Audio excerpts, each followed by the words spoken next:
Yep, there it is. I see it now in the corner. Okay. There, we caught it. All right.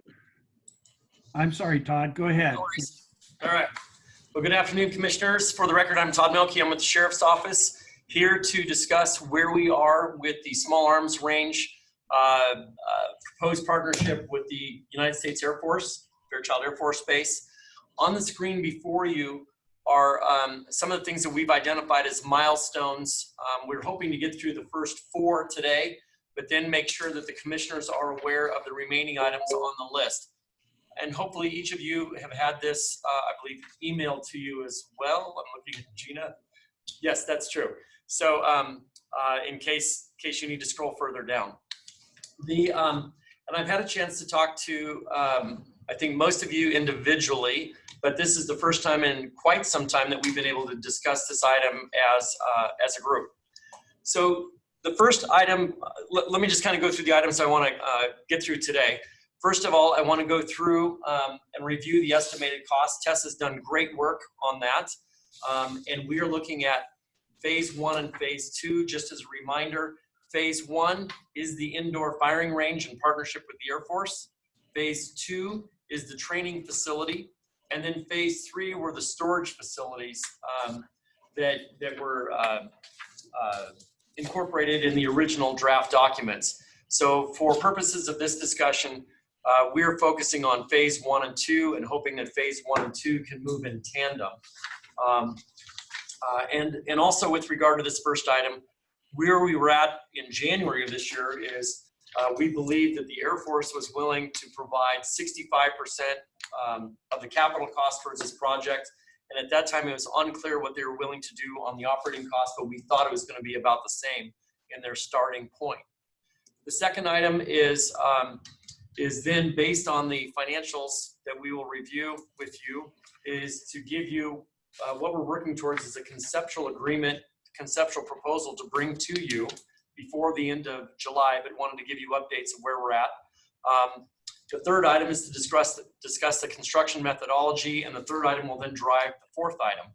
Beyond that, those are additional items that need to occur for this project to go forward, and again, may need some assistance of the board to make sure all the departments and the CEO to make sure all the departments are doing their parts to get this project done.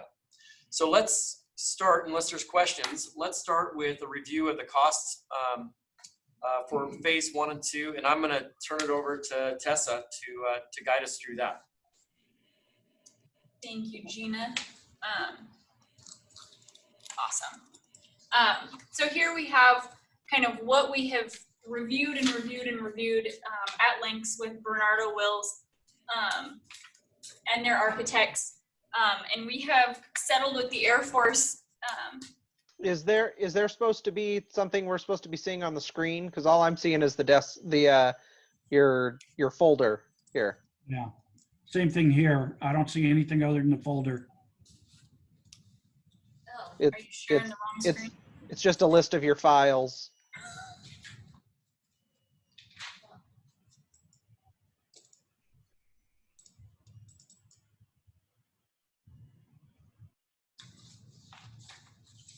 Try this again.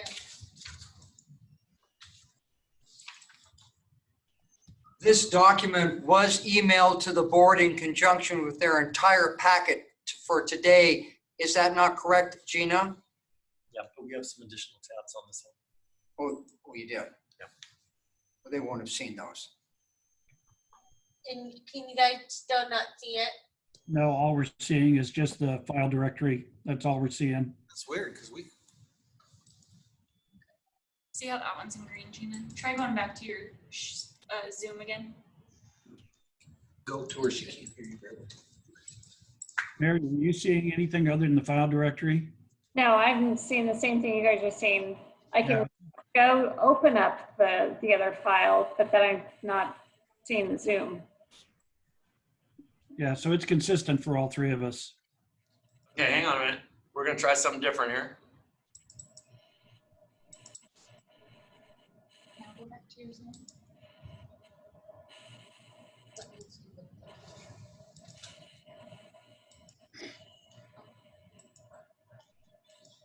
Quick stop sharing. Click on this one. That's the one that had it on. Can you see that? Yeah, Yep. Got it? you got to blow it up so we can read it. It's way too small. Okay, can we increase the font? Yeah, How's that, everyone? it's better. I'm gonna minimize. I'm going to minimize you folks for a second. Okay.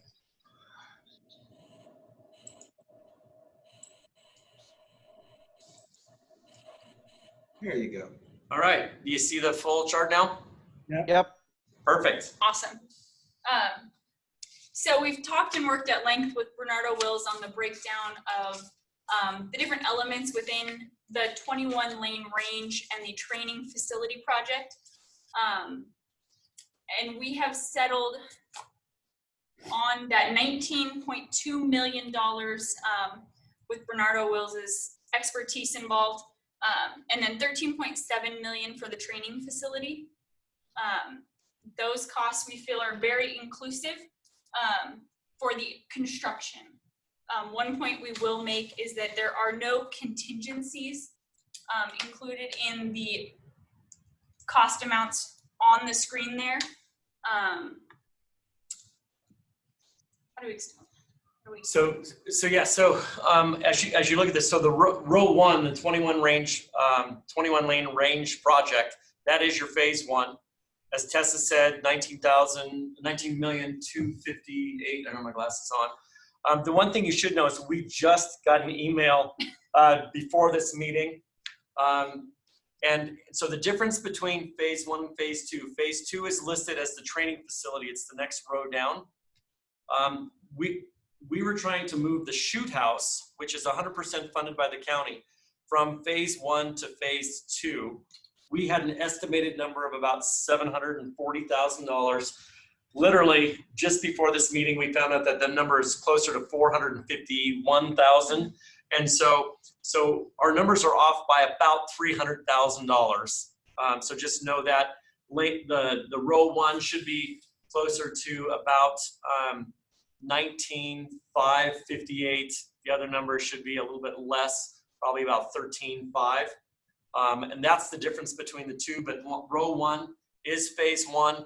Row two is phase two. These are the actual costs plus the contractor markup, the A&E fees, and all that. But as Tessa said, there is no contingency built into this.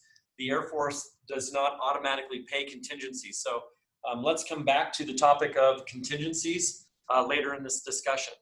Todd, the board also needs to know that the 19 million figure does not include, it only includes architecture fees, Commissioner French, at 6%.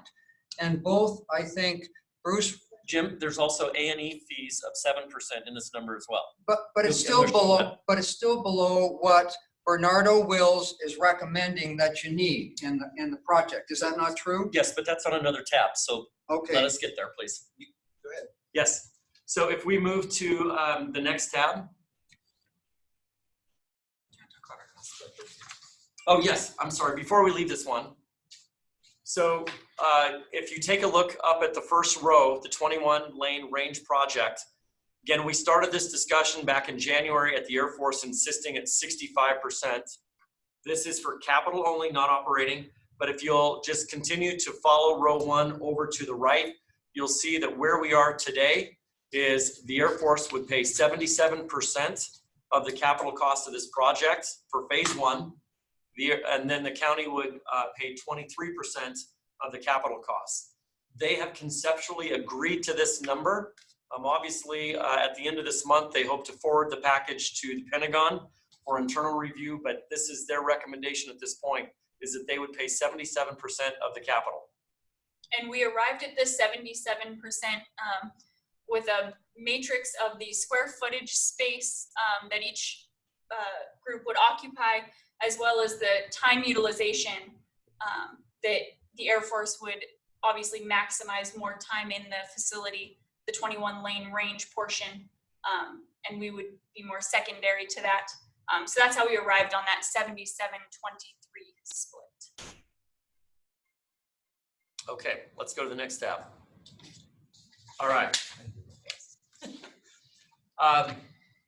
is the operations tab. Oh, do you want to go ahead and go through that?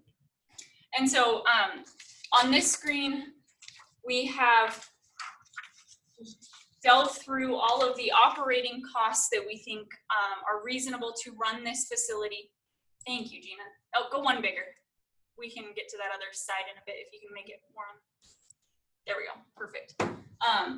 So we have 2 staff members envisioned for this, a range coordinator and then a chief building maintenance specialist.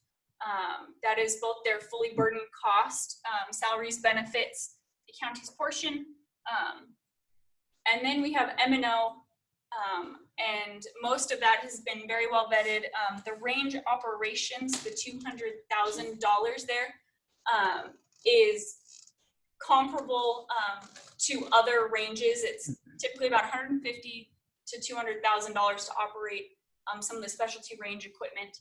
So we went on the higher end to protect ourselves. We have repair and maintenance of $48,000 in there budgeted. And then we also have applied a 10% indirect overhead rate to help with the sheriff's office oversight, as well as county oversight of the entire facility. So These are the same numbers the board saw previously, and you recall, board members, with regard to the range coordinator, that was previously split between the range and training, and the board's direction was to put all those costs under the range. And so that's what Tessa has done. You also asked us to check with Gil to ensure that he believed that the M&O costs accurately reflected all the costs associated. Like Commissioner French, you talked about snow plowing and all that stuff. And so we did get a hold of Gil. Gil's here, he can speak for that. But I think Gil's view is the M&O are all inclusive from his perspective. So Jim, the only thing, and it might be buried in the repair and maintenance, is the repair and maintenance an annual expense item, or does that number include a reserve account for replacement? Like, you know, if you got a 20-year roof, you're going to retire 5% every year to repair and maintenance of the roof, so that, you know, when you get 20 years, you got the money to pay to repair the roof. Gil, can you address that, where that is in these figures? So I don't think that we put that calculation into this cost analysis, but we actually, because we were just looking at, you know, again, I think that the numbers that I put together forward, I mean, we could have a mild winter and we could have a surplus of 20,000, you know, so I kind of looked at it kind of like right now, the way that we do the other buildings is I have a budget that actually we follow through the year, and then we make it work throughout the year. Yeah, just, you know, if there's an opportunity to create because we know that the military is not going to come back in 20 years and say, oh yeah, we'll chip in a couple $100,000 to replace the roof. So that's going to put it all on us and stuff. So if we had the ability to have a reserve account for, you know, repairing, or, you know, at some point we're going to have to retop the parking lot. We're going to have to, they're just those maintenance items that you do on a, you know, a cycle that you got to have a reserve fund for. Yes, so Commissioner French, the operating side of this is anticipated to be for the first 10 years. So Okay. we have an opportunity at the 10-year interval and at the 20-year interval, recognizing that they are looking for a 30-year agreement, to be able to adjust the annual operating budget when we sign the renewals, to be able to incorporate anything that we see or anticipate for additional wear and tear. Okay. All right. Thank you. Going back on that, I had to be really, really careful with the Air Force and the way that they deal with contingencies and percentages. But normally everything that I project like that is about 5% over. Okay. So, Yeah. Okay. but I want to be very careful that that's just my standard, how I project it. Okay. So Gene, if you can scroll to the right. So while you're scrolling, so Gil, if you have any annual savings instead of that going back in the general fund, I'd like to suggest that we set up a DUPI and we just establish a reserve account, because at some point we're going to end up having some major expenditures to keep the buildings functional, and I just don't want that to hit the general fund sometime in the future and some commissioners say, you know, if those guys had done their job, you know. Yes, no, Yeah. Commissioner French, we've actually discussed that as kind of the mechanism we would utilize for this, because the Air Force would like to pay a fixed amount over the life of this. So we will be receiving more revenue from them than it realistically will probably cost us in the first couple of years to operate. Okay. So we will be setting those extra revenue dollars aside to plan for those out years, you know, years 8, 9, and 10 when costs are higher. So we can kind of level that for the way they're going to pay us. So yeah, we definitely have planned Okay. to do that. Great. And that leads us to this where Gina scrolled to perfectly. We escalated those base year operating costs at 3%, starting 21 through 2030, 3% each year. And then we split that based on the 80.7% for the Air Force and 19.3% for the county share of the 21 lane range portion. So that $567,000 there, the county would also be responsible for the training portion of those costs for the facility. So if you see the, in the middle box labeled operating cost allocation, at the bottom, you'll see a number highlighted in light blue. That number carries up and over to the 3% escalation. So, so Mary, we did this one for you. So Go to 2021 and then just start. So yeah, so if you look at the 2021 row right there where Gina Very has it good. highlighted. So Tessa started the 3% escalation there. So you'll also notice that there's a gray shaded area. So the Air Force, under their rules, is not allowed to pay anything until they can actually occupy the facility. So, so essentially what happens is we anticipate that the construction of the facility will probably occupy the majority of year 1 and year 2. And so no payment received during that time period. What that means is, and this is what Tessa alluded to when she said, for the first few years, we're going to get more than we would on an annualized basis, is we are spreading 10 years of payments into 8 years. So while we get nothing in year 1 and year 2, that means the entire amount is then spread over 8 years and therefore a higher amount. So that's what you see in this summary. And then again, what you see is on the operating side that the Air Force is willing to pay 80.7% of all operating costs in each year of for the phase 1 portion of this project. And again, this is something that we started at 65% in January on both capital and operating. And so far we've been able to negotiate this to 80.7% on the operating side. This allows them again, a fixed payment. And in another tab, you'll see that when we combine the fixed operating payment and the fixed capital payment in years 3 through 10, that's how they arrive at that. Unless there's more, why don't we go to the next tab? The next tab's going to be the three pages. Okay, sure. Yeah.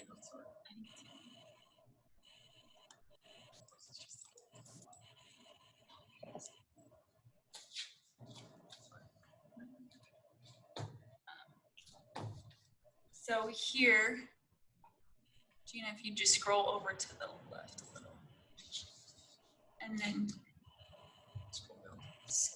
Actually, we'll talk about REIT 1 revenues first. In your 2020 modified column, it's kind of a lighter gray color right next to the green column. The green is the 2020 budget. 2020 modified is kind of what real life is actually looking like. We began the year with a higher beginning fund balance than anticipated, which is positive. We have annualized the first 6 months of excise tax revenues in that $2.8 million figure there, which is just shy of our budgeted figure. So while COVID has slowed other revenue sources down. It has not halted REIT, which is positive. We also have some mild interest earnings there. And then Gina, if you'll scroll down a little bit,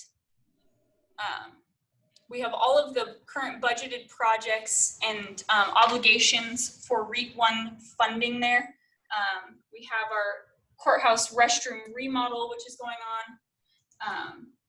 And then we have fairgrounds debt service, which these figures, as well as the scraps debt and Raceway Park, that was just the Raceway and the fairground debt, both are updated to the new refinanced figures. And then the scraps debt service contributions, those are really the only current obligations for REIT 1. You'll see on there, we had budgeted and planned for bonding for the medical examiner facility. However, we did cash fund that out of the general fund. So we would not recommend bonding to pay ourselves back most likely because we were easily able to afford that project. If we did not bond for the medical examiner facility, that leaves more than enough capacity in REIT to afford a $1.3 million debt service annually on the small arms range over a 20-year life. Any questions on that? Any questions on this chart? No. Mary? I think, I just need to kind of look through it a little bit more, but I mean, it all looks like it's gonna work, so that's a good thing. And the one thing I do want to clarify on this is so the row that says proposed SAR training facility that's highlighted in green, that the 1.3 million wasn't a random number. 1.3 million is what we believe that we need based on the Bernardo Wills number we have at this point to fund both phase 1 and phase 2 going forward. It actually came to less than that. I think it was like 1.277. Yep. And if you go back to the first page of the attached worksheet, it has our proposed debt right here at about $1.2 million. So for the purpose of the REIT sheet, what we did is rounded that to 1.3 million.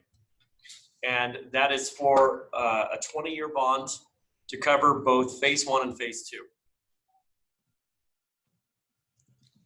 For county. For the county's portion. Right. Yeah, which you'll see in the chart that's up on the screen right now, you'll see that the Air Force portion, principal and interest is about 1.755. So that's their share. The county, and theirs is bonded over 10 years. The county share bonded at 20 is the 1.288, or as we consider, 1.3 million. Okay. Okay. So the one thing that is not on the tabs on the screen, and this we alluded to, is there's some assumptions in going through the discussions with the Air Force that it's important that you be aware of. And so, and this is their approach to construction and what they're willing to do in contracting. So the one thing is they have a lid for architectural fees of 6%. And I know in the original Bernardo Wills proposals that the numbers were higher. Bernardo Wills was trying to assume costs of 9 and 10% for design architecture. And the Air Force was pretty consistent that said, well, we're not allowed to pay more than 6%. So that number was reset to 6%. These are the numbers that we're using for our presentation today. For specialty architects and engineers, it is assumed capped out at 7%. And again, the Air Force was comfortable with that number. The third element in the assumptions in going into these calculations is the Air Force will not automatically agree to pay contingency. They say contingency is supposed to be outside what you would normally expect for your project. So if you've made all reasonable assumptions in your project, they should be incorporated in the costs. And the Air Force believes that between the estimates that Bernardo Wills came up with, as well as the 20% markup for contractor profit, if you will, that there's plenty of room in there. They have stated, though, that if there's something that you would not normally assume is in the assumed or expected cost elements, that they would come back to the table and work through those. So for example, if we started moving dirt out there and we found signs of a Native American burial ground, that would be something you could not anticipate normally, and they would be back at the table, and they seem to have cash accounts to draw from to be able to cover those costs. There was some things about, well, what if we found something else that had to be mitigated after you do the geotechnical survey? So for example, maybe some sort of stormwater mitigation. They also acknowledged that that would come back to the table as well for them to mitigate. So as we think about the tables, and again, we'll be back towards the end of July to give you more financial tables, is the amount that we assume for debt service for the county for phase 1 and 2. We would recommend that you add some percent for the county share should there be a contingency. You would not have to access that if the contingency never arose. But if it did, at least you'd have something available to you, whereas the Air Force can go back and look at their cash accounts to cover any contingency that would arise. Or they don't call it contingency, they there was another name for it. Change conditions. Change of conditions is what they refer to it. So a change of conditions is anything that shouldn't normally be anticipated in the cost assessments or estimates. So any question on where we're at that point? Yeah, I've got one question for you, Todd. So this is predicated upon a $19.3 million construction cost for phase 1. What happens if the project comes in at 18 million? Does the you keep the difference? Yeah. Okay. So what the Air Force is doing is they're saying we agree to a not to exceed price. Okay. And if it comes in $1 million, $2 million less, then we're going to look the other way and and pat you on the back and say, nice job on your competitive bidding process. If it comes out above, and this will be part of our discussion on the construction methodology, then the issue is if it's a nominal cost, recognizing they're paying 77% of the construction, at that point the board could choose to proceed and absorb the nominal cost. So let's say it's off by $300,000 on a combined $33 million project for phase 1 and phase 2. You guys could decide to just go ahead and proceed. Or if you decide that it's off on the high side, more than you're comfortable with, we could go back to the table and because there is no penalty for terminating the agreement. So if you say, we're not going to absorb this much and we're going to terminate the agreement, I would be remiss if I didn't say I think the Air Force would be right back at the table to say, well, what would it take to go forward? Because they have been operating under multiple waivers to run their firing range on base, and they're not convinced that they're going to get many more waivers. So I would say that the county is in a very good leverage position, that if the numbers come back higher, then you'd have the ability to go back and renegotiate. I think, board members, that's a correct statement, but the devil's always in the details. And although Jeff Johnson, I think Todd has very accurately reflected his view of this, their contracting officer, who's also at the table, has kind of made it clear, board members, that the county does assume some risk.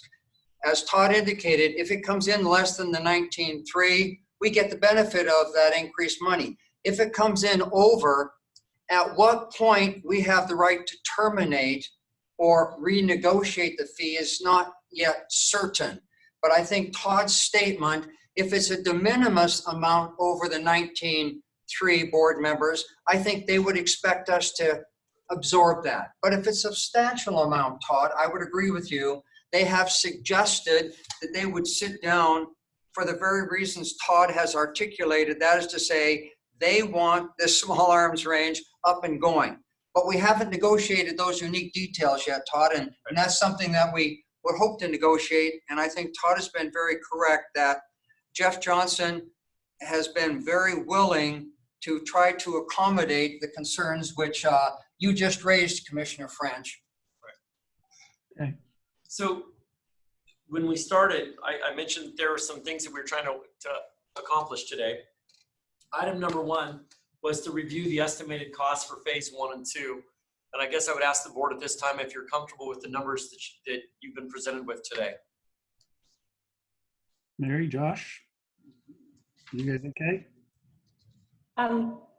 Yeah, I think we're as in as good a position with the Air Force as we can. I was just out there on Thursday, the change of command for the SEER School commander, and so met the new base commander. And yes, he said that the small arms range is one of the things that he was told, need to keep working on and make this happen. So it is of first and foremost, it's a forethought for them to make sure that this is happening. But I think the numbers are, much more reasonable than I think they were, a year ago when we're over 50 million. So Right. I think we can see them come down and to be, much more reasonable. Josh? Yeah, no, I'm comfortable. Good work getting to the 77-23 split, because that's the best we've seen since we've started. Okay. So the second bullet point, and this one goes to the cost sharing and making sure that everybody's good with conceptually good with where we're at. Like I say, we'll bring this back in the form of a formal package.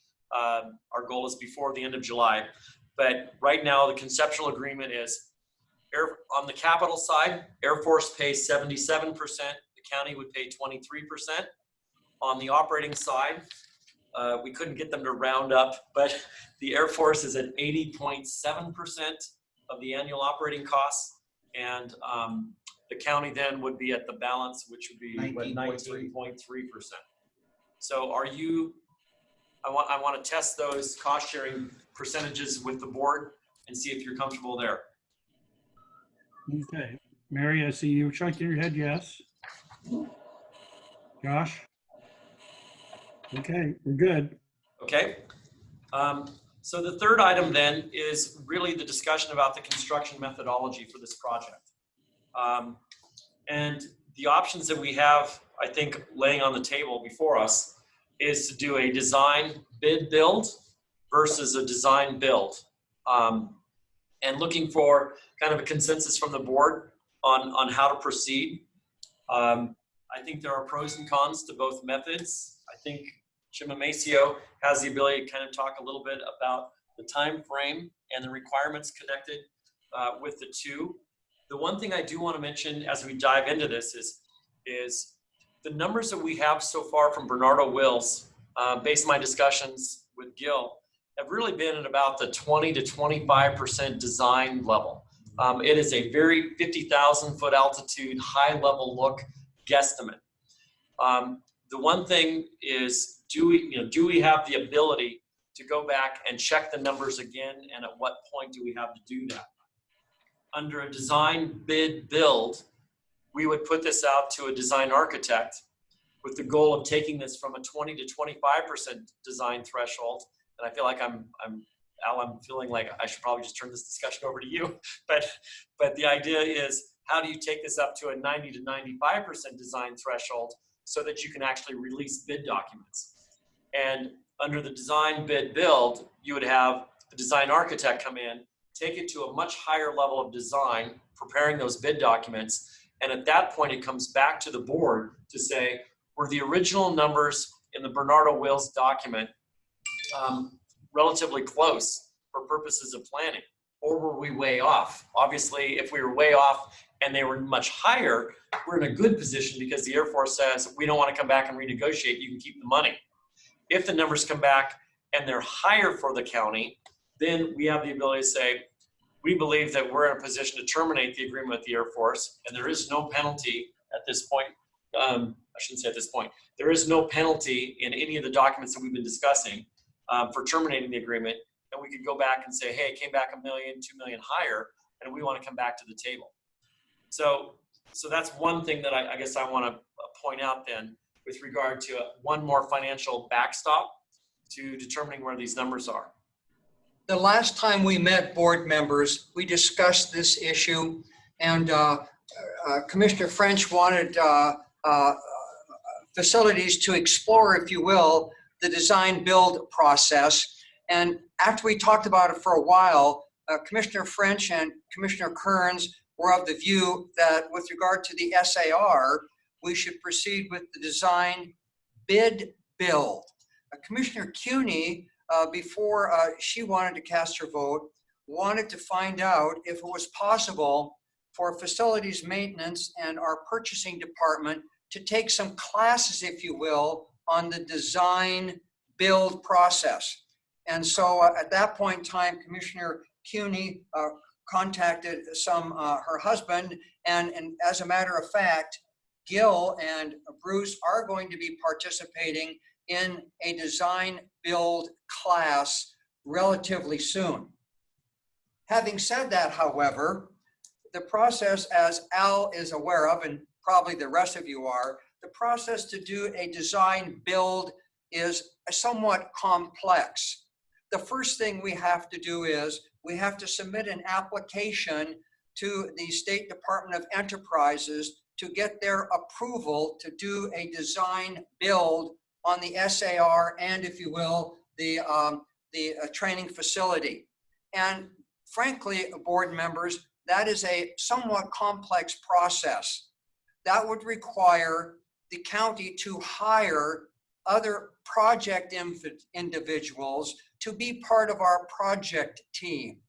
In order to be allowed to proceed on a design build, you have to have a project team with certain credentials. And right now, frankly, Gil and Bruce don't have those. So we'd have to hire those people. Then, once we've hired those people, we would submit an application to the State Department of Enterprises, to their project committee. And that usually takes about a 2-month process to submit an application and have them approve the design build process. Once we get approval to use the design build process, then as Al, you know, and Mary, I'm sure knows also, the statute is very prescriptive on going through an RFQ and an RFP process for the design build. And again, that can take a substantial time frame. So as a result of that, Gil, please correct me. I think your facilities and maintenance staff, to include Gil and Bruce, are still of the opinion that given the present status of the county's expertise in the design build, that we should proceed with the design bid build for the SAR and the training facility if the board proceeds with phase 2. And if I might add, Al, you recall this. So the other part of the process on a design build is you need to have a bridge document. And you may recall this from when we did the wastewater reclamation facility. It's amazing, it wasn't that long ago, but there's only a few of us that were here then, is we ended up hiring an attorney, a law firm that specialized in these projects. That one was out of New York, and that added a couple more months of negotiating back and forth the terms with the design build team. And then we had to submit that bridge document to the state for their sign off as well. And so I know in my discussion with the Air Force, they're concerned with anything that would add any substantial time to this. So, you know, if we're talking more than a couple months of review, the Air Force becomes very concerned about time frame. The other thing, though, is when you bring on specialty consultants for the entire duration of the project, then all of a sudden this cap of 7% for specialty architects and engineers begins to perhaps be insufficient to cover the actual costs. The last thing I will say on this piece of this, before we discuss it further, is we do have another company. I mean, part of this is there any specialty technology that goes into this that needs to be designed? Or is this all off-the-shelf technology that can simply be installed? There are a number of firing ranges, maybe not in Spokane, but there's a number of advanced firing ranges throughout the country. There are a couple of companies that do the overwhelming majority of those. Want to be careful about how much interaction we have with those, because if they become a bidder on this project, we don't want to disqualify them. But I think that we can reach out generically and ask that question of saying, to what extent is the range technology off the shelf, or is it something that has to be designed for each specific circumstance? I think the answer, so far based on the reading I've done, is that it's more off the shelf, and it's just about putting in the dimensions of the range. Is it 25 meters? Is it 50 meters? And when you go to the state committee, Todd, you're right on. As Alan, probably Mary and Josh probably know, is the two criteria that the state committee looks to when they determine if they're going to approve a design build are, number one, demonstrated cost savings. That's one of the things you have to be able to substantiate in order to do it. And number two, as you point out, Todd, the uniqueness of the process. It's not cookie cutter. It requires special expertise, and that's why you use the design build, because it's not a cookie cutter. You just can't put it up, and it provides more flexibility if you do the design build with unique projects. So just to provide a little bit more clarity on the comment with regard to my position to support the design bid build. I mean, I did my first design build project in the late 1980s, and it was a $100 million project. Been doing every project since then is design build. I haven't done a design bid build project, and I can't remember how long, but probably clear back to the 80s.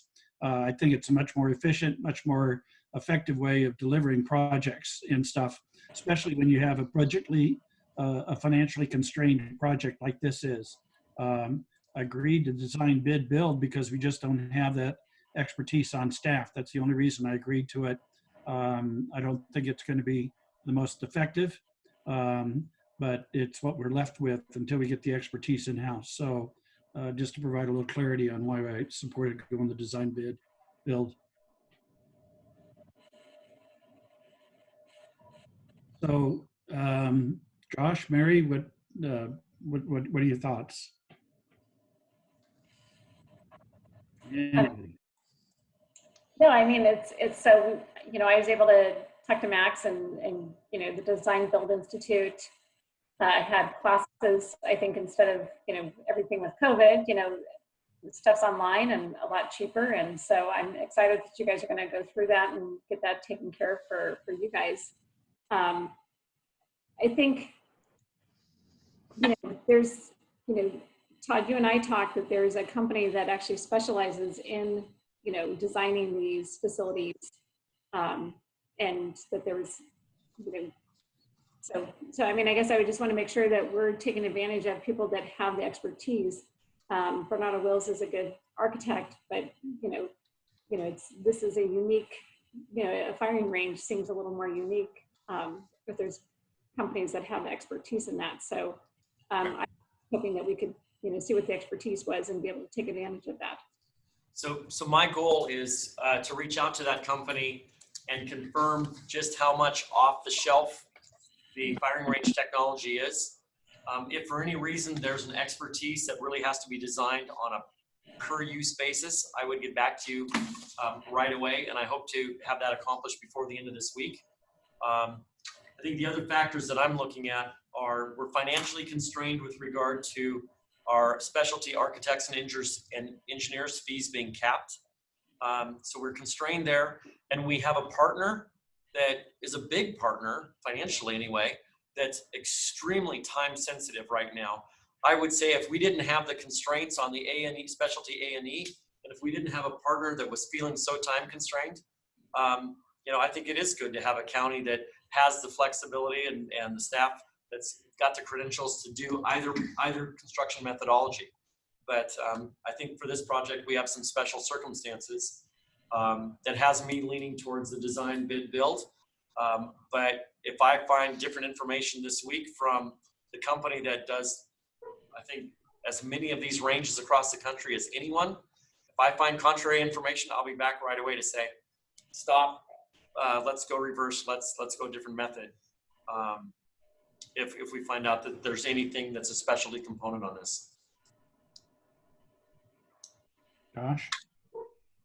Yeah, no, I mean, Todd just laid out I think Todd just laid out a good argument there. I mean, it's when we're actually looking at the time here, you know, I'd like to get us moving as quick as possible on, you know, in the process here. If we're gonna be in a situation where Fairchild is going to be getting a little shaky here because they're pushed for time, and I just like to do whatever the quickest process is here. And I mean, when we look at it, our biggest expense isn't on the actual range, it's on the training facility, which has a lot less, I would assume, a lot less specialty design on that portion. And you know, that's where the bulk of our expenditures are going to be, is on the training facility for phase 2, not phase 1 for the range.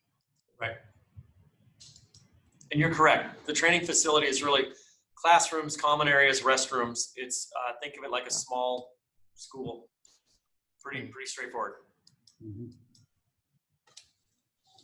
Okay, so I think that's your direction. Move forward with great haste. Okay, so the last thing then, just making sure that we have clear direction then is from what I'm hearing is, unless I find a deal killer in information I get back this week, that we would go forward on a design bid build. So the last point then is, I believe the commissioners by some,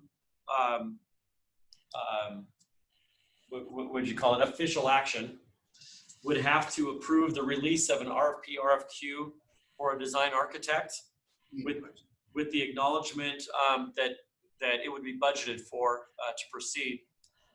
My understanding is the budget for that gets recouped when we issue bonds. But I think it does require a formal action of the board to release the I don't know if it's an RFP or RFQ, but the RFP and to acknowledge the funding thereof. Yeah, and I believe, and correct me wrong if I'm wrong here, Jim, isn't that brought to the board as a formal resolution and we just do it at a 2 o'clock meeting, or do you want to do something? Exactly. Yes.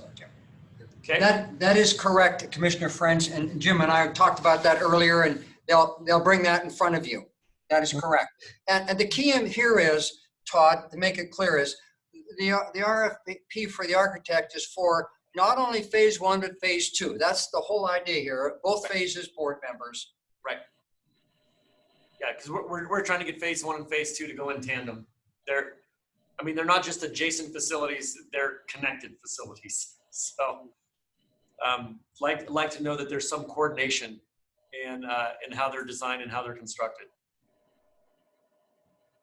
Well, and in their proposal, they're also going to have to probably break apart the fee structure to be able to comply with the Air Force requirement. Agreed.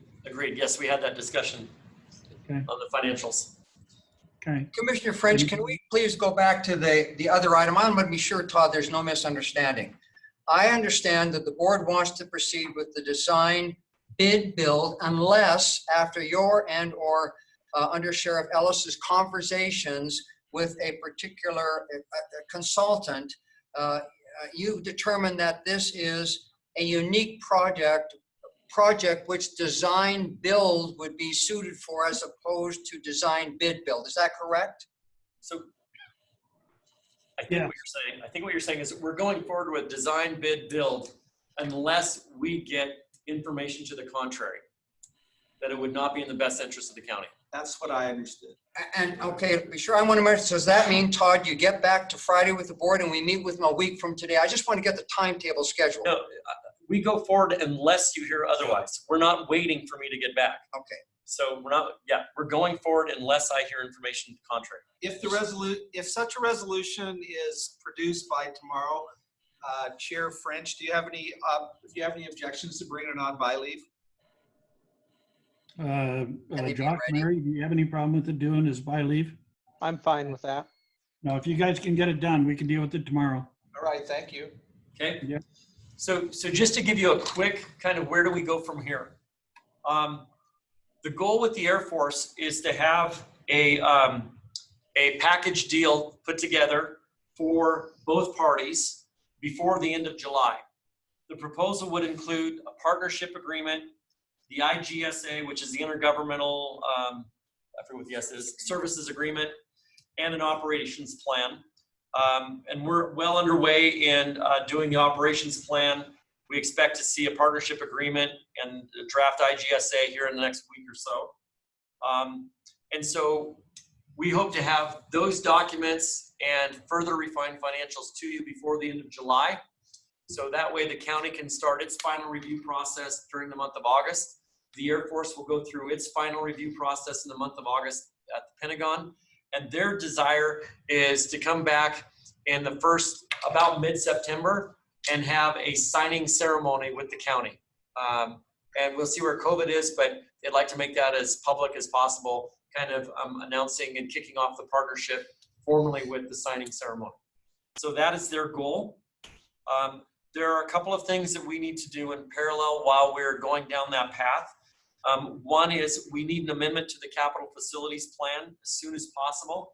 Right now, it does not, the current capital facilities plan does not include the SAR, either phase 1 or phase 2. And we also need the acknowledgement that refunding would be used to fund that project. So that's one of the things that's sitting out there that needs attention. Todd, with respect to that, board members, I have a resolution that I've prepared. The resolution authorizes the board to amend your recently approved capital facilities plan during the calendar year at any time you amend the budget or adopt your budget. So as soon as we pass this resolution with direction from your staff, we would go in and amend your capital improvement plan to improve these two components, the SAR and the training facility, and then we could use REIT 1 monies to pay for the costs associated with the design and construction of both. What's your timing for that resolution? That resolution, board member, well, I was waiting, Commissioner French, for the board to sign your final findings on the capital facilities comp plan change. You've signed those. So in the next week or so, Todd, I would expect to have the resolution before the board. And then there's about I would say a 3-week window for the board to amend the capital improvement plan to include these projects. So I would say a month, we would have those within the plan. Okay. And then the other item is, so, and this language has been drafted. This is a land use amendment. Is that a comp plan amendment, Jim? No, development. Development regs amendment that has all been drafted. And basically what it would allow is a county training facility to be in the unincorporated area in certain zones as an outright permitted use.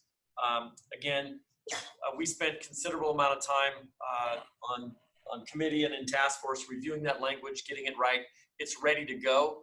I think COVID challenges have challenged the Planning Commission from meeting to be able to deal with it.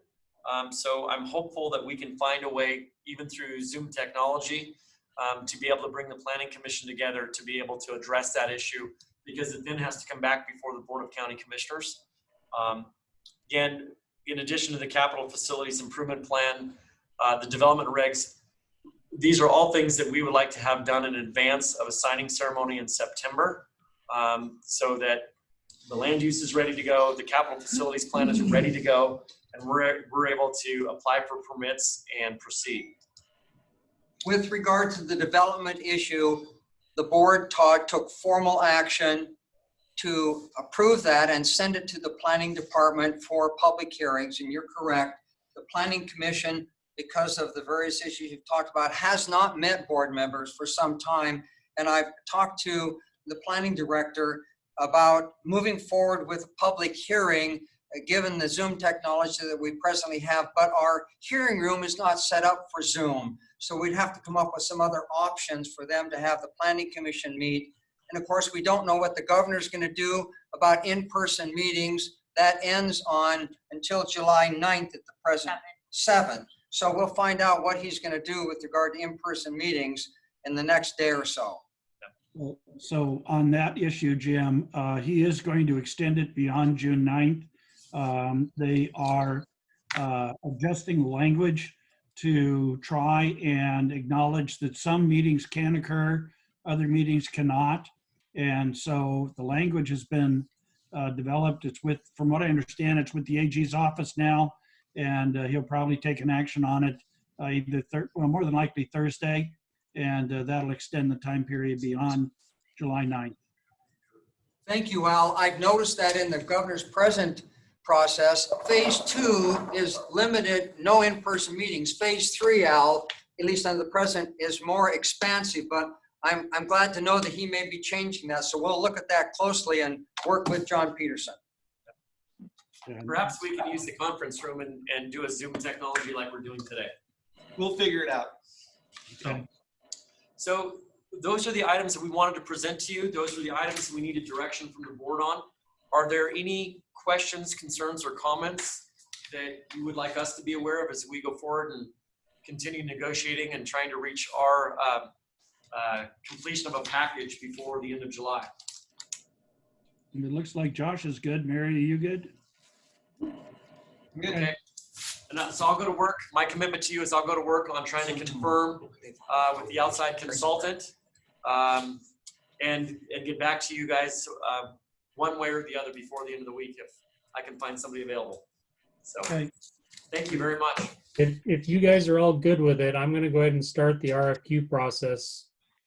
I can get the document written up to where, Todd, if you don't receive any word this week, then potentially early next week, I can have the RFQ published and we can start the design team selection process.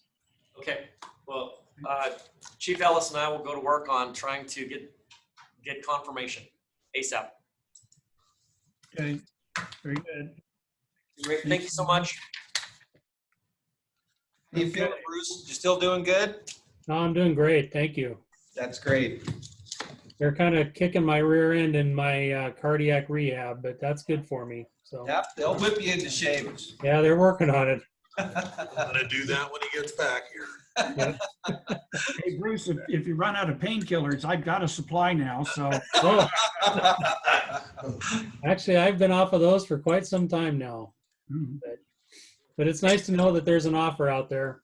I'm here for you. Okay, I appreciate that. Thank you, folks. Thanks. Very- Thanks. Okay, we have Kathleen is here to give us an update on community services. Kathleen, how are you? Good. Good. Good afternoon, Commissioners. The first item is on House Bill 1590, and actually where we left off with that is that the Commissioners said that they were going to take the information we provided under advisement. 27. And I didn't know if you had a follow-up. I do have a little bit more information I can share with you, but I wanted to first turn it to you to see if you had anything you wanted to initiate this conversation first with. I wouldn't tell the board Commissioner French, can I ask if you can see the other attachments on the screen? So what we can see are you flipping back and forth between a whole lot of attachments. Okay, I just wanted to make sure. Thank you. Yep. Okay, and that's actually the second item. I'll come to that in a minute, but the first item was in regards to House Bill 1590 and the updates I've been giving you. And I know you wanted to take it under advisement, maybe come back and talk about it in a couple of weeks. So I didn't know if you had anything specific you wanted to lead off with, or if you just want to give you an update of what I know at this point in time on that. So what we have on the screen is the letter from Marianne Lindblad. Yeah, and that's a different topic. That'll be my second topic. Okay, so we're talking about something that's not on the screen then. Correct. So Mary, Josh, want to jump in? I'm still in the same place I was.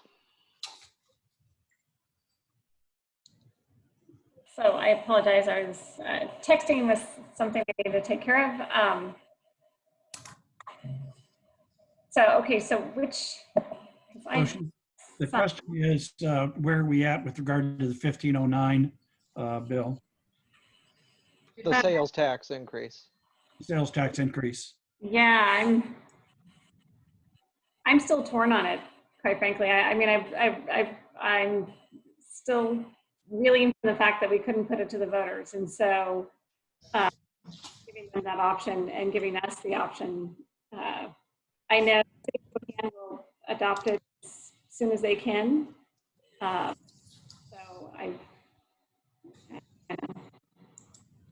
So just to clarify, this could have been passed since 2015. The only change that House Bill 1590 brought in is that you could pass it with councilmanic authority. And that it also gave the counties a deadline of September 30th as well too of this year. So I think that, you know, from a standpoint, as I said the last time, you may have some time to see what the city of Spokane does. What we have been monitoring the last couple of weeks is that Tim Crowley has been attending the city of Spokane's Affordable Housing Committee meetings, which I believe all of you are invited to. At least I've seen Commissioner French and Commissioner Cooney there in the last year. So I believe that you're aware of what I'm talking about. And that's where the city of Spokane really sits down and meets with them, and they're currently discussing their use of substitute House Bill 1406 funds, House Bill 1590, as well as engrossed second substitute House Bill 1923, which we haven't covered, mainly because that's a bill that increased urban residential building capacity. So it's really geared for planning and zoning of cities. It also has the criteria and the funding of what is of their housing action plans for the cities, and allows for them to receive $100,000 in order to develop their housing action plans. So the Affordable Housing Committee, at least City of Spokane, they've really shifted gears over to working on this housing action plan and that work. And so just to help you, if you're not familiar with what a housing action plan is, it provides the city with immediate actions that they document to help increase housing supply and options. It identifies how much housing and what types of housing are needed to meet current and future housing needs for all income levels. The analysis is informed with community input, and it will highlight gaps and point to the best solutions for Spokane. Housing action plans are aimed at ensuring equitable housing for all people with choice that are diverse, high quality, affordable within their income, with access to opportunities, services, and amenities. And the city of Spokane Valley is also working on their housing action plan, and they've actually hired a consultant to work with them on theirs. Both cities again received $100,000 to do this. Spokane County is not required to develop a housing action plan, nor are we allowed to receive any funding for doing so, and so we are not working on one. These housing action plans for the two cities are due by, they have to be adopted by April 2021 and sent off to the Department of Commerce at that point in time. So I wanted you to be aware of those. I can forward to you a copy of the city's current housing action plan, so you have an idea of what they're looking at. If that would be helpful, I can certainly do that. And again, we've only learned of this in the last week or 2 weeks, so I'd be glad to share that with you. Also, with the city of Spokane's action plan that they're working on, Ben Stuckert is also attending those meetings. And as you know, he's the executive director of the Spokane Low Income Housing Consortium now.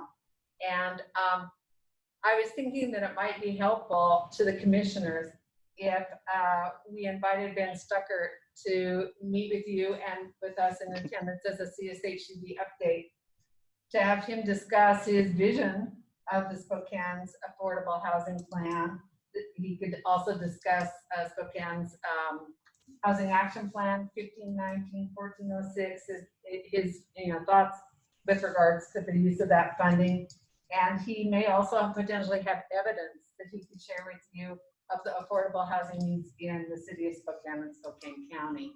So I wanted to ask the commissioners if you're interested in that, if you'd like us to schedule something like that with the commissioners and ourselves to hear what he has to say, because he has been a part of that affordable housing. I think he may have even potentially created, or at least definitely started driving it within the last couple of years while he was at the city of Spokane, so as a part of the council. So I wanted to start with that, if that's something that you'd be interested in at least learning more about. Mary, Josh? So do you mean to have him come talk to us about House Bill 1590? No, it would be Is that more what you said? towards, no, it would actually be more about the housing action plan what his vision is and the needs of affordable housing. Oh, in the okay. city of But Spokane. but you said they're still in the process of writing it though, correct? They're in the process, as I understand, of, yes, and it's not due until April of next year. So I know they do have one. I don't know if that I've seen. I don't know if it's a draft. I apologize. I'm not sure if it's a draft or if it's their last one that they did. But in any I don't know case, if it's a working document that the city is doing, and this is just a non-city employee or non-city elected. I mean, I'm not really too interested in hearing sort of what they envision of it, because I mean, if he's not even a part of drafting it, you know, on the official side, I'm not really that interested. Mary?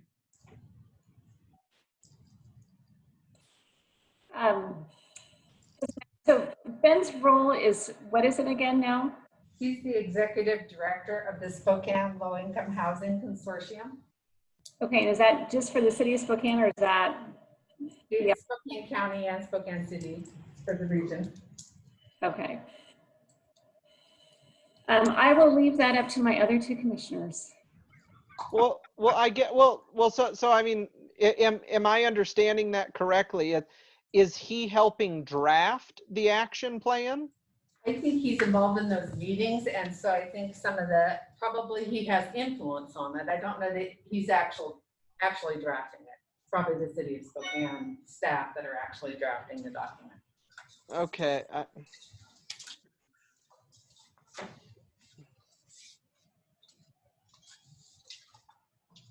What do you want to do, Josh? I mean, I think if somebody who's actually drafting it would like to come and talk to us, I mean, that, you know, that I think would make more sense. I mean, correct me if I'm wrong.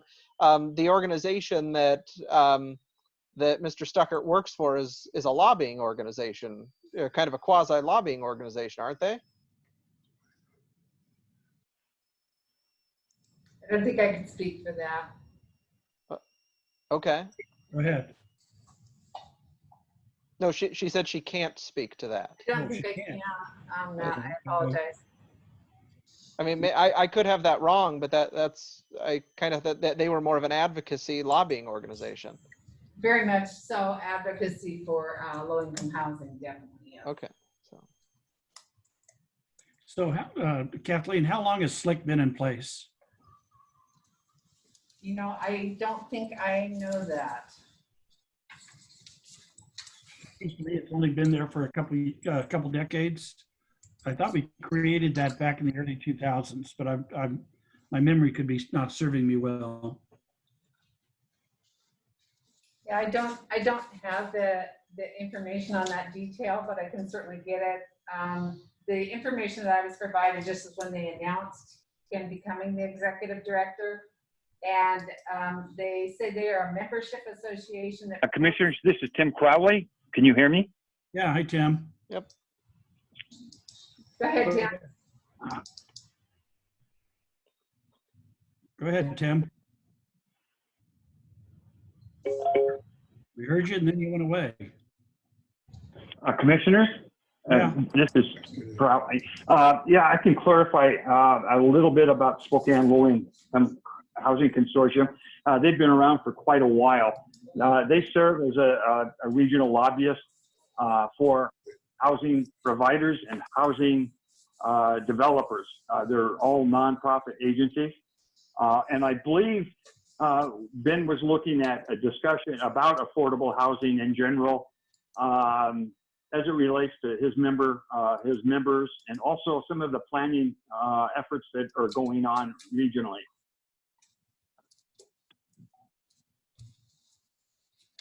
Okay.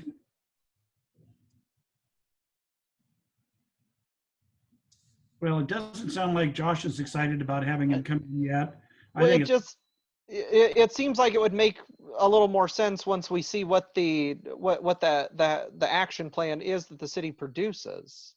right. I mean, it just seems like we're kind of getting ahead of ourselves here with if that's what his presentation is going to be based on, and that's not even due for another 8 months. And I was just thinking it might be helpful if you wanted to know more about also any kind of data or anything he might have in his role with regards to the affordable housing needs. If you wanted to know anything further more on that, he probably has more dedicated time and more interest in securing that kind of information to be able to share with you than our Housing Community Development Division. So that was my thinking in that regard, if you wanted to know more. What we're observing is that the city of Spokane, at least the city of Spokane, that they may not be moving forward as aggressively as we may have thought when we last did an update for you. And that what we're getting a feeling is they're just waiting on the county to see what the county decides on 1590.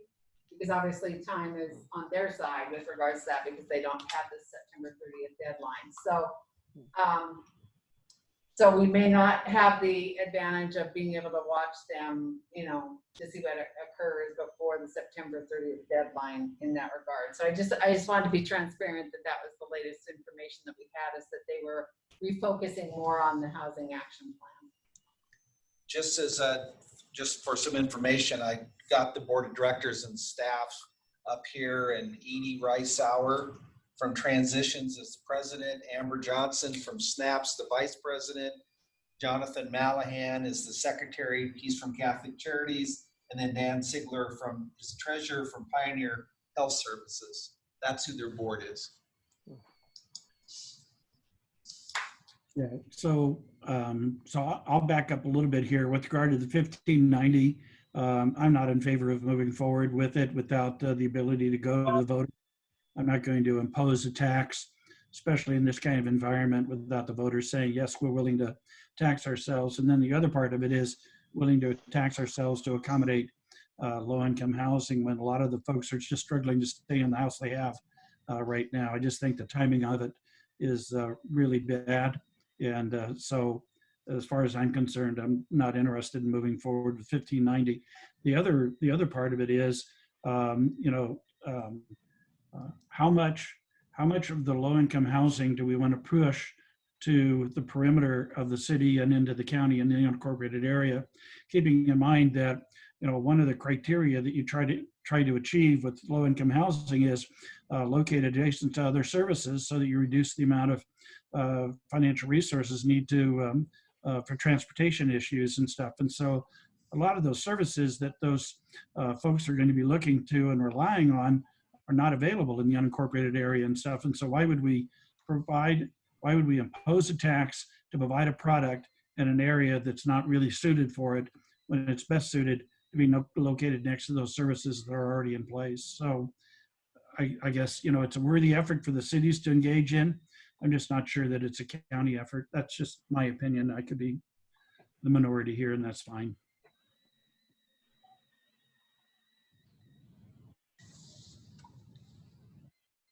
Boy, it went silent after that one, didn't it? I think that makes a lot of sense, and I think that's why it's a tough thing to add the tax at this point in time. Yeah. Yeah. So with regard to having Ben come in and talk to the group, I think it's really way too early to engage in that conversation. Let's let the process work itself out, see where the process goes, and then we can engage in it. But to start engaging with lobbyists and stuff this early in the process, it then can be spun into, well, I spoke to them and they're on board, when in fact all he did was speak to us. So I'd like to keep us out of that potential if we can. Alrighty, second subject. Very good. So I'm going to go to the second topic. And although you have a lot of handouts, really the main handout that I want to bring to your attention is the letter to Marianne Lindeblatt. And to just give you some background information about this, in our last Spokane County Regional Interlocal Leadership Structure meeting, there was discussion raised by multiple providers and concerns with regards to the Healthcare Authority has issued an RFP for adding additional Medicaid Apple Health managed care organizations to our region. And what was discussed was by the providers is that they don't see where this will benefit them, especially in the ways that the healthcare authority was trying to say that the reason that they wanted to do it was to increase financial stability, network capacity, and items like that that are listed in the letter. And New Alliance in Stevens County, as well as the Pend Oreille County Commissioners, and Jeff Thomas with Frontier Behavioral Health all sent communications to the healthcare authority in detail of how they do not feel that these concerns would be addressed by adding another managed care organization. It would be much better to spend the money on the providers, either with their staff, retaining, recruiting their staff, or help building up the agencies. It really has nothing to do with adding another managed care organization doesn't help in any of the ways that they were looking towards. And so they did put that already in detail. I included those as references in the attachments for this letter. What was asked at the conclusion of that letter, which I believe Commissioner Kearns was present for that meeting, and may recall this, is that they requested that that all of the commissioners come together and sign a letter to send to the healthcare authority. And so I do realize it's a 3-page long letter. It does have some history to explain to them and remind them of their commitment and obligation to our region, going back to the agreement when we were becoming a Meta doctor, where they said that they would respect our input on the number of MCOs. And they also provided us with a methodology. They said up to 4 MCOs, and that the MCOs would have to meet the criteria and be eligible. And if you recall way back then, it was around 2019, we met, all the commissioners met and agreed that up to 4 would be acceptable. And so that was the email I sent to them, letting them know that. In April of 2018, they did their RFP. They only selected 3 MCOs. Only 3 were eligible, meaning the criteria. And a lot of that is to prove the biggest element that they were looking at that disqualified the other MCOs was, could they prove network capacity, meaning they could get providers to sign on with them. And so because of not being able to meet that requirement, only 3 managed care organizations at the time were selected and brought into contract with the healthcare authority in this capacity. We actually do have 4 MCOs because we have also Coordinated Care of Washington, who has the contract across the state for foster children and adult alumni. And so they're in it, but they aren't fully in it. The only 3 that are Molina Healthcare, Community Health Plan of Washington, and AmeriGroup. And so essentially we really already have 4, but 3 in the capacity of the RFP that is now out there. And so based on that meeting, and the request was to have all the commissioners come together and sign a letter to submit to healthcare authority to let them know that we do not agree with adding any more managed care organizations to our region. It does create another administrative burden on all the providers as well as the ASOs to have another 1 or 2 managed care organizations. It could be up to 5. And also they are looking at, they might even bring in other commercial carriers. So this could go even further than 5 in the future. And so to save time and a meeting, I crafted the letter that you have in front of you, sent it out to all commissioners and asked for any feedback. We got a little bit of feedback. Most of it was, yes, thank you, please send. And that was from the rural counties. And so I wanted to bring it before our county commissioners for your review. If you have any input, I certainly take any edits or changes or any questions that you might have about it. But it basically iterates and reiterates that our region does not support having additional MCOs in our region, and it states why, it makes reference to that. And then it reminds them of their obligation to consult with us on matters like this. So I'll turn it over to the commissioners if you have any questions for me about it. Any questions for Kathleen? Go ahead, Josh. I was just going to say, just to confirm, so that this would be a request to not add an additional one, but the decision, the final decision does still rest with the state, correct? Like they could just say thanks but no thanks to our letter and still give us the fifth one. We don't actually have a mechanism to prevent an additional MCO, correct? That is correct. Okay. And this is what was determined at the Srljc meeting, was to do this, correct? That is correct. Again, there was a lot of discussion about it from the providers as well as the rural county commissioners had a lot of concerns. And then there was a request actually by, I apologize, it was one of the rural behavioral health agencies asked if we could bring forward a letter from Srljc and the county and all of the, on behalf of all the county's commissioners, stating that they didn't want any more added. And so we had thought we might put together a meeting, but it was so tough to get a meeting, and we want to get it to healthcare authority before they make this decision, which could be at any point in time. And so while we were trying to schedule a meeting, I decided to draft a letter. When we sent the letter out to everyone, we did give them the option. Do you want to have a meeting to discuss this instead of going forward with the letter? And none of them said they wanted to have a meeting to discuss. The majority said this is exactly what we would like to see go forward. And so, yes, it is an outcome of that meeting. Okay, because I think, yeah, West McCart was wanting to see if we could have a meeting. So with that not being able to happen, then yeah, this is the next best thing. Yeah, and Wes McCart is one of the individuals that did give feedback, and he was very supportive of it, and just made I think he made a correction to the title of one of the commissioners or something like that, but he was very supportive of it and appreciative of it. Okay, thank you. So Josh, you want to make a motion? Yeah. Can you scroll up on this just so I can get the headline of the letter? Probably the fourth paragraph down.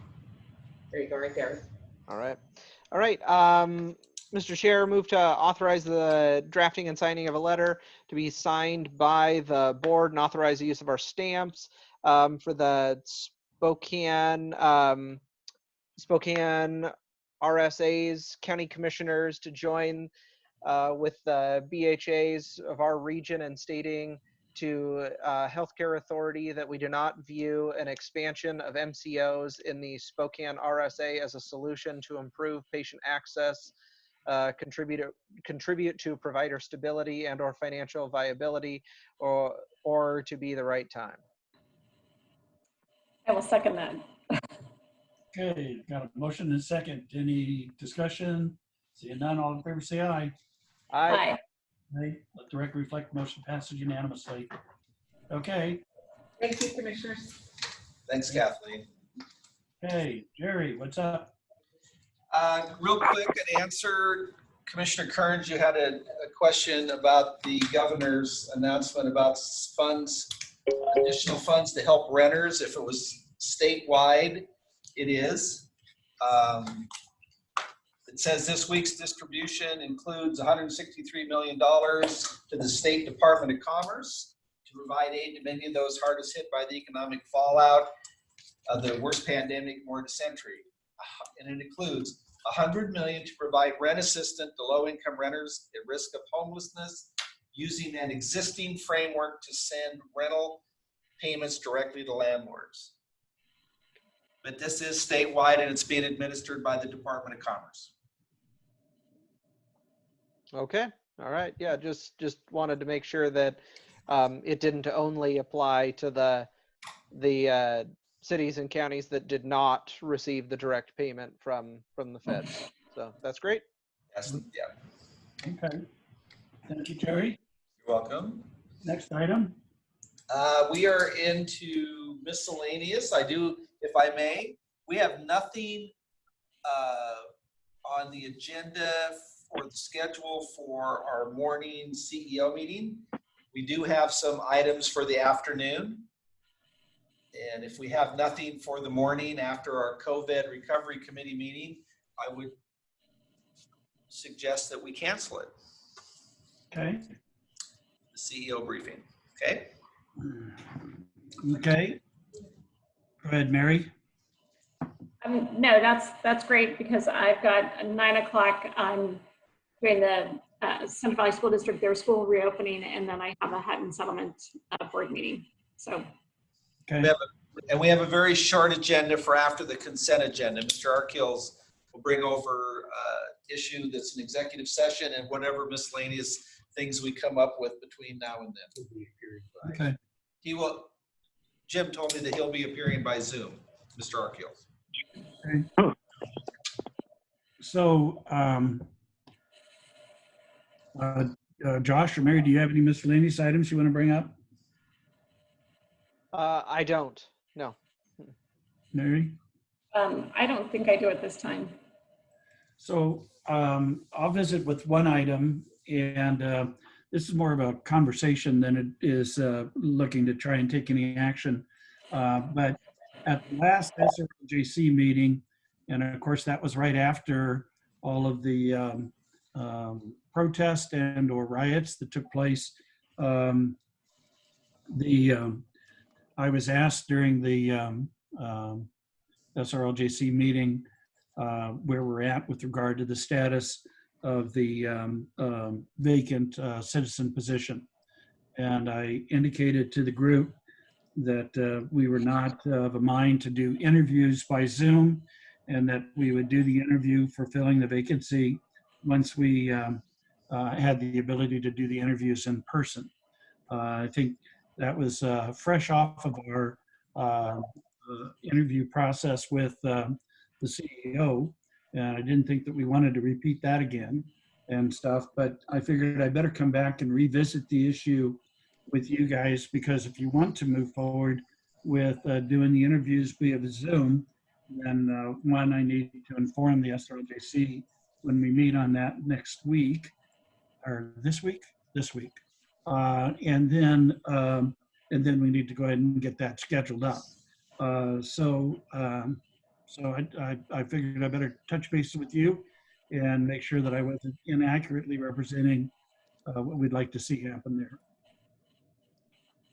This is where I'm looking for feedback. So do we have a list of candidates? Have they put forward a new list? Yeah, the Strategic Planning Committee came up with a new list that the new list includes some of the old names, but they do have a new list. And so the question is, when are we going to interview them? And so, so yes, they do have a list of new names. Is that accurate, John? It is, and I can resend that to you if you'd like. I'd appreciate it. I honestly don't even, I mean, it has been put on hold. I mean, exactly what Commissioner French said.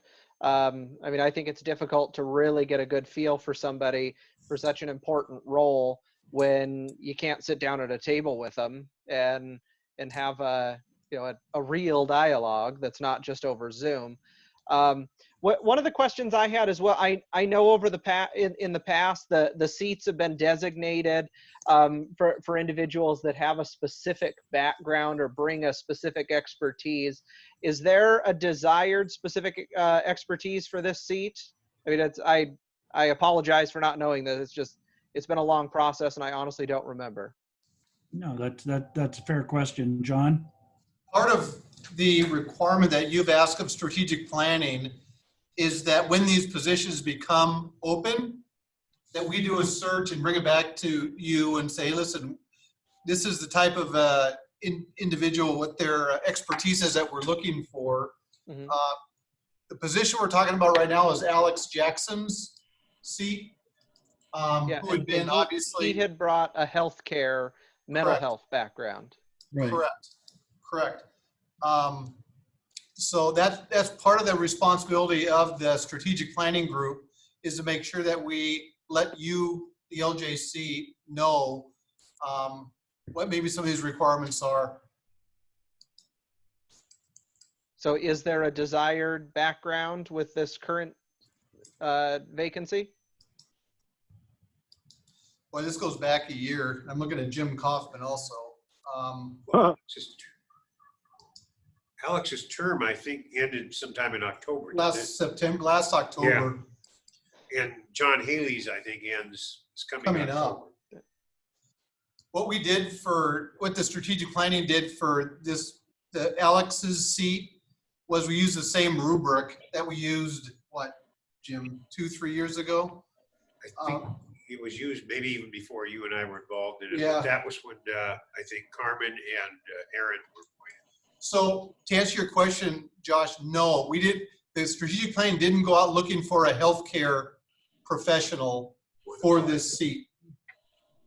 But so what, wasn't that part of what our plan was after, because when we appointed Carmen and Aaron, we were looking somebody that was from a community of color, and we were looking for somebody who was a victim's advocate, and we picked Carmen and Aaron.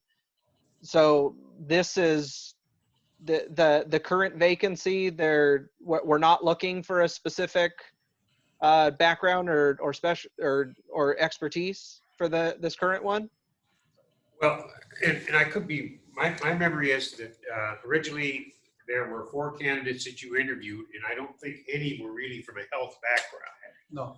Well, no, I'm not saying that we are looking for someone for a health background. Is there some other type of expertise that all of the current recommended people share? Like when someone says, you appointed this individual, why? Is it because they bring a certain background or expertise that was desired for the SRLJC? Well, Commissioner Kearns, the group went back, and my recollection is we resubmitted the 4 names you had before, but we added 2, one of whom I believe does come from a health background to some extent at least. One of the new additions, or no, John? Josh, the same rubric was used from when Carmen and Aaron were selected. When the team went through all, I don't know, Jim, we had 20, 21 applicants. There was a number, I can't remember the exact number. At least about 10. One of those that we asked is they have a healthcare background expertise. It's one of many criteria that the team used just to whittle it down from 21. Jim, I think we got down to 6. Then we brought forward 3. Maybe 7. Who is that speaking? Who's on the line, please? Can't hear. Did anybody else hear that? I did. I heard it. I heard 7. I heard somebody on there. Yeah, someone said something about 7. I don't know who that is on the line.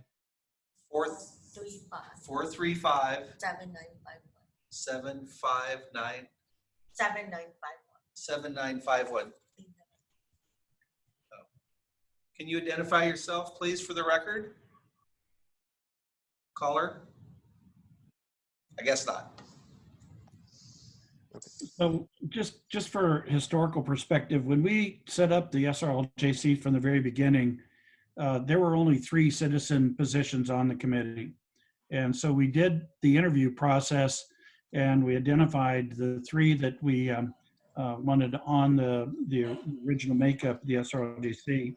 But as part of that group, Alex Jackson also submitted his name, and because he brought such a unique perspective on the mental health and the medical side of the equation, we created the 4th position to accommodate Alex. I think it was originally 2, Al, and then Alex Jackson made it to 3, and then 2 years ago we increased it to 4. Because Alex has been on there ever since I've been a commissioner. Yeah, and then we Alex, added the 4th when somebody rotated out like 2 years ago, 2.5 years ago, and then we added a 4th seat then, and that's when we did Carmen and Aaron. So I think originally it was the goal was 2, but then you went to 3, I think originally when it was created, and then the 4th seat was added 2 years ago at the time when Carmen and Aaron were both added at the same time. okay, so my memory's different, but it doesn't matter. Okay. The key to this is that Alex's position was added specifically because of his medical affiliation. Mhm. And if we're going to replace him, we ought to replace him with somebody with that medical affiliation to maintain consistency with what we did originally. You know, right now, you know, we have 3 different people representing 3 different parts of the community, but what we don't have is anybody from that fourth, for that 4th leg. So the question is, do we want to fill the 4th leg? Or if we want to fill it, do we want to fill it specifically for somebody from the medical community, which is not part of the makeup right now? So that's, and then if we want to take the suggestion for strategic planning and change the nature of that position, well, then that's the other option that we have available to us. So, So I can tell you, so my very first day as commissioner was the interview with one of the candidates, and then you guys voted that afternoon. And so I was not part of that discussion or decision. So, right. So I wasn't part of any of those. So that was all, you know, 2.5 years ago. Yeah. Okay. So, I thought the strategic planning committee was tasked with, whenever there was a vacancy, to evaluate the board, evaluate sort of what the current trends were in the criminal justice system, and ask, you know, what voice is not represented on the board, and that was supposed to, or not represented on the SRLJC, and that was supposed to help drive the expertise that they were looking for from applicants. But it seems like that step was skipped, and they just did a general who wants to be on the SRLJC, you know, and just opened it up to anybody, rather than first determining what voice is not present, or what voice needs to be present on the board. right. There was some debate, Josh, about what voice needed to be present. And I think everybody in the room, or at least most of them, the Strategic Planning Commission was changed a bit. There were some people added by the chair, Carrie Driscoll, and the vice chair, Mary Lou Johnson, because earlier they had trouble getting a quorum at the meetings. And also a couple of members that were on previously started attending more. So there were some new members that were involved making this decision, and that's all basically I can say. But they were aware, at least I was filling in for Larry, and I believe any of the prior members, I think John was aware of this, any of the prior members were clearly aware that the healthcare issue was there. And I remember bringing that up when the last group of names came to the board, which I think contains one member who is from the healthcare, at least. I'd have to go back to check the list whether the other 5 are, but I know a couple of them aren't. But I believe there is some care from Better Health. There's one nominee, a woman's name who escapes me right now, from Better Health. And if I heard it, John, do you remember that name at all? Yeah, I can. He's getting the name. Yeah. And she has some healthcare ties. Is it Allison? Yeah. Allison Paulson? Yeah, Yes. she's one. I think there's 2 or 3 more candidates, Jim, that in addition to those 4, I think there's 2 or 3 more that made the list, though? That we were, that for the board, for the board's consider. I'm going to find it. Well, the only one might be the woman who was on the original list from the disability group. Because I don't think Danny Green or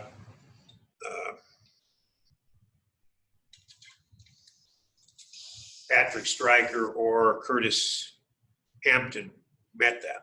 Could be wrong. Right. And I'm not sure whether the other woman's name did either, but I'm pretty sure those other 3 did not. But yet they did come forward out of the group. Mm-hmm. So there was some obvious feeling in the initial round that it would not necessarily have to be a healthcare representative, where you would have had those 4 names come forward.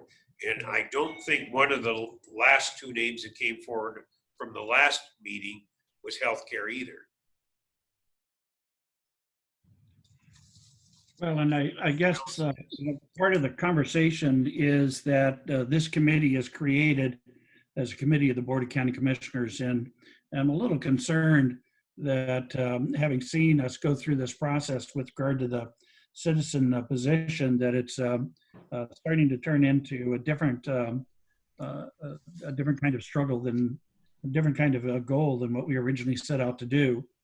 And again, and I'm going back from memory here. So, but I think of the two SRLJCs that actually has citizen participation on it, it's not required by state statute. In fact, state statute has it composed strictly of members of the criminal justice system. And so I just, before I go back for the SRLJC, I wanted to make sure I'm accurately reflecting the will of the board in terms of what we want to see happen. Yeah.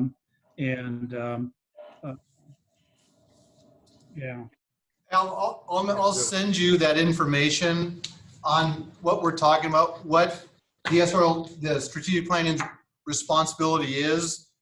You'll have that this afternoon. And Josh, you hit it pretty close on when a community member comes up for election. So Al, you'll have the specifics for the strategic planning group. Yeah. Right. I guess where I'm going with this is that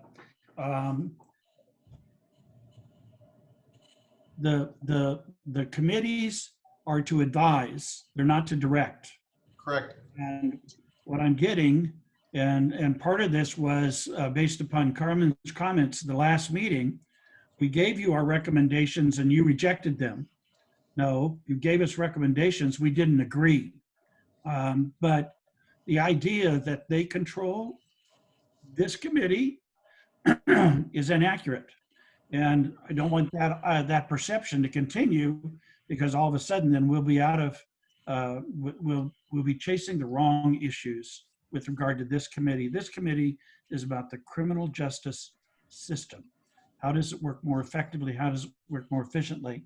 And, I've had multiple meetings with Larry. He's very adamant about this, and I agree with him that, this is we're still struggling to separate the McCarthy initiative from law and justice. And they really are two separate initiatives. And there's folks that want to combine them back together. And we're just going to wrap ourselves around the axle. And then what I'm worried about is some of the professionals that are part of the criminal or the law and justice system are going to walk away. And then for all intents and purposes, our law and justice council is not law and justice and stuff. So I'm a little concerned about, maintaining commitment to our mission and making sure that we can get the job that we're trying to get accomplished.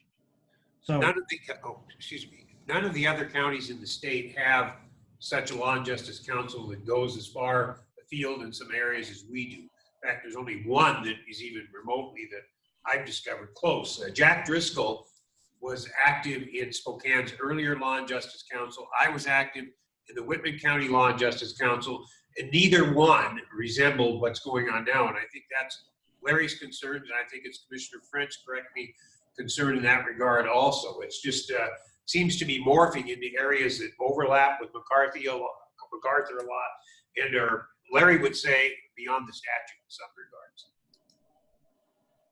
Yeah, and when we start to get beyond the statutes, then we lose some of our members that, we need to have at the table. So anyway, if you could think about it, and then let's talk about it tomorrow and see what you want to do and how you want me to represent our position when it comes to Wednesday's meeting. Well, I'm comfortable with saying now that the way you explained it to the group at last month's meeting, you said that there was concern about doing interviews for such an important position completely by Zoom. And quite frankly, I agree with you on that. And you just referenced it when you brought it up here.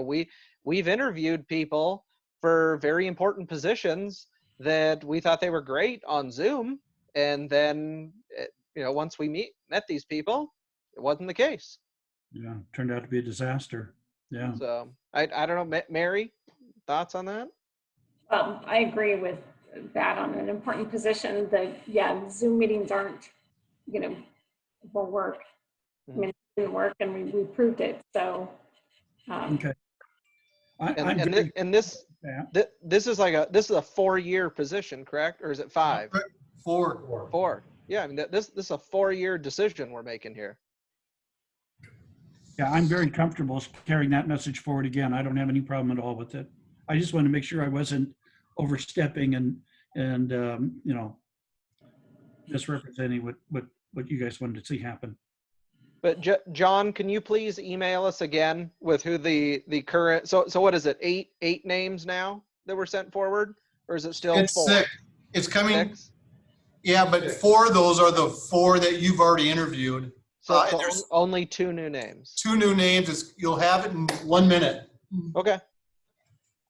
It was dated March 10th, right? Is there any way you could also, if you can find it, I mean, just sometime in the next couple days, could you send us a list of everybody who applied? Absolutely. Thanks. No, not just the finalists, but I'd like to see who all did actually apply that didn't make the cut. So the other thing that's going to happen on Wednesday is we're going to get a presentation on the recommendation for the strategic planning with regard to amending bylaws for the Srljc. And this will be a presentation, a recommendation that will come back to the board, and it's for us to decide what we want to do or not to do. I can tell you, based upon my preliminary review of the recommendations, this is clearly a shift of power away from the board and away from the committees, actually, or the Srljc and its largest body to the subcommittees.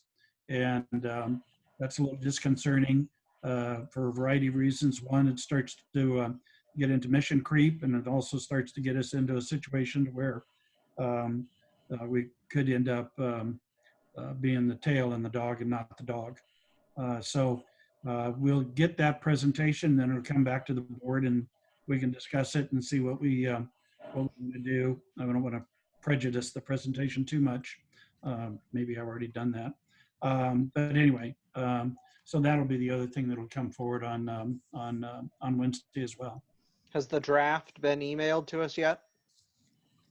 John, I don't know that it has or not. John, have you? I'm looking. Yeah, I don't know if I've received, I mean, it may have come in today while we've been in our meetings. I haven't combed through what's come through today since we've been in our meetings, but that's not something I saw when I looked through over the weekend. Yeah, there was also a suggestion that the group weigh in on the CARES funding, and I nixed that and said, no, we'll give them an update of what we're at with regard to the presentation and the review, but I'm not looking for a recommendation from the Srljc on how we spend CARES money. That's up to us to decide. So I've changed that presentation.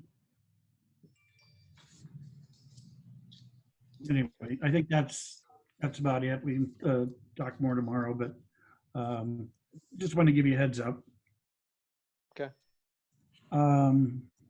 Did you see the letter from Carmen Pacheco with regard to her role on the Srljc? Is that recent?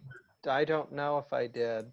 We got it a couple weeks ago, and it was expressing some frustration on her part.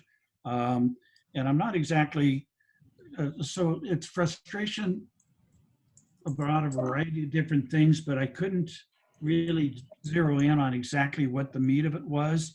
So yeah, no, she sent a request to meet with us.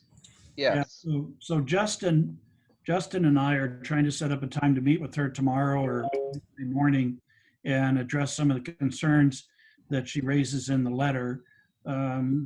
Based upon my reading of the concerns, I likewise share that, but I don't know what it is that we can do to address some of it. It sounds like some of it is actually being generated within the community of color and stuff. So, Justin and I will meet with her and try and find out more about this particulars, and then I'll come back to you and share it with you and find out where we go from there. There does, at some point, I anticipate that the SRLJC is probably going to have a conversation about the nature of the protest and how that affects the court system, the criminal justice system. Again, we're the landlords. We don't control the system. But, I think you might have seen where Superior Court came out and said that they issued a public letter saying, yes, we know that the system can be better. Yes, we're committed to looking at our own procedures and trying to improve the system. I'm summarizing here, obviously the letter's in your emails, but the long and short of it is the Superior Court was saying, yes, we hear you. And yes, we are going to do that self-examination to try and make sure that we are being fair, just, and equal everybody that comes before them.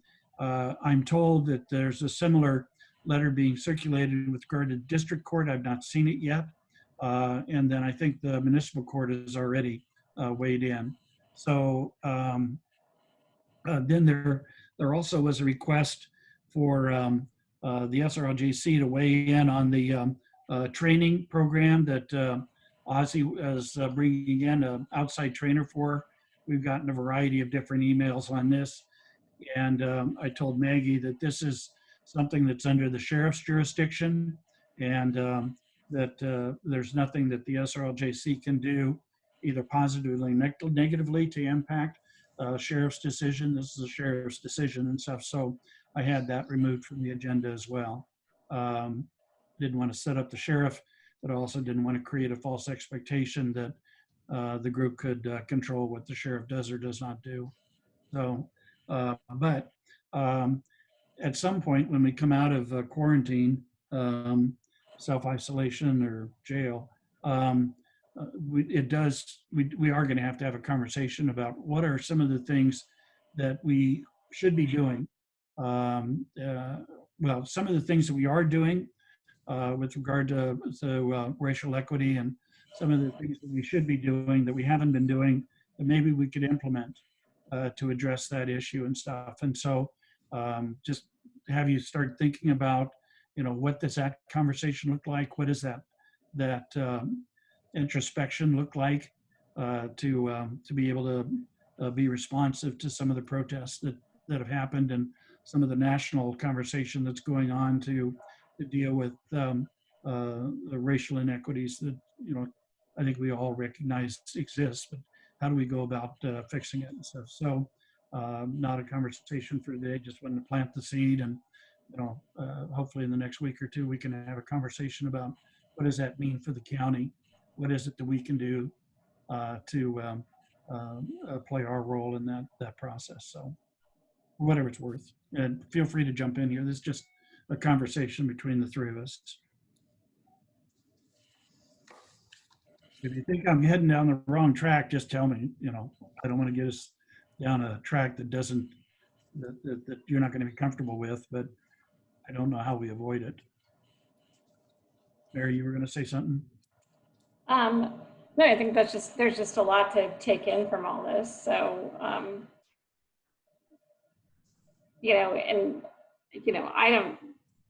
I don't understand the real role of the SLRJC.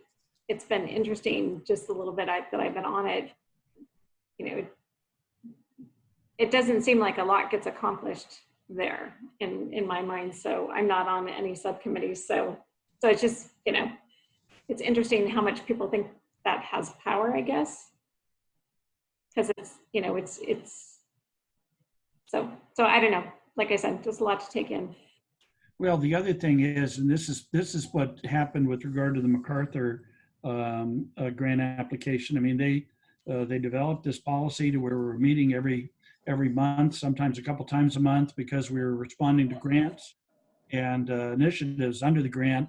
And now that we're actually running toward the end of the MacArthur grant and stuff, when you go to what a true if you look at the statute and what the true parameters are for the SRLJC, we could accomplish that in, quite frankly, bi-monthly or even quarterly meetings, as opposed to having to meet every month.